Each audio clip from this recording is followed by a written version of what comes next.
Hi there, Liz Balder in HBO. I'm just curious how you recruit people, because you've got quite a sense of what the company is. So I'm curious about the culture, how you recruit, and then how do you retain that group of very creative people, which are hard to manage on that scale?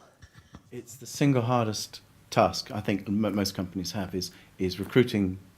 Having a disproportionate share of talent is a business strategy, certainly in our industry, and keeping them is as hard as getting them in the first place. And I wish there isn't a silver bullet. I mean, I'll answer your question. How do we recruit? For example, our graduate trainee scheme.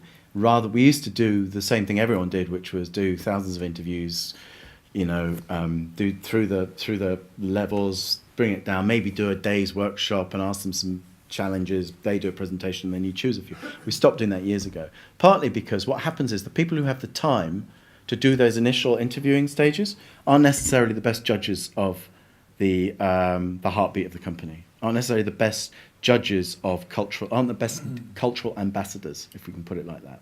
Not always. And the other thing is, in today's world, we don't need to do all that. Back to you can work from home and connect in and stuff. So what we did 3 years ago, as an example, we invited our candidates to set up a Facebook group, and we said we'd interview the top 20 of the most members that they were able to recruit. And the top 2 that we got, they declined to come in for an interview. Very beautiful, lovely, sweet, polite letters saying, I'm really sorry, but actually I've set up a business off the back of my Facebook group. The first was over 250,000 members this one got, which was My Secret London. And it was this girl come up with this idea of all the really good coffee shops in London you don't read about in Time Out or anywhere else, and the really grungy second-hand clothes shops, and the best place to get, I don't know, records, books, blah, blah, blah. And she got approached by American cities to say, could you do My Secret Denver or My Secret San Diego or whatever it was? So she set up a business. The other one was, I can't remember the other, but the point is that using their social skills and nous and a bit of creativity. And they were set 3 or 4 challenges, and then we interviewed 5 or 6. So by the time they'd gone through that, they either really enjoyed the kind of the perk of it, if I can put it like that, or they'd think, well, this is a waste of time. It's much easier to do that one because I just answer a few questions while I do that. We go, fine, I think that's lovely. That's perfect kind of segregation.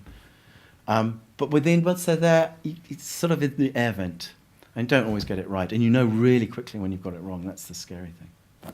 It's interesting, I went to your website and just for research, and on the research section it said, we are not currently hiring for graduates. However, if you're a particular genius at ideas, then please apply, or something like that. It was brilliant. Always room for grade A talent, right?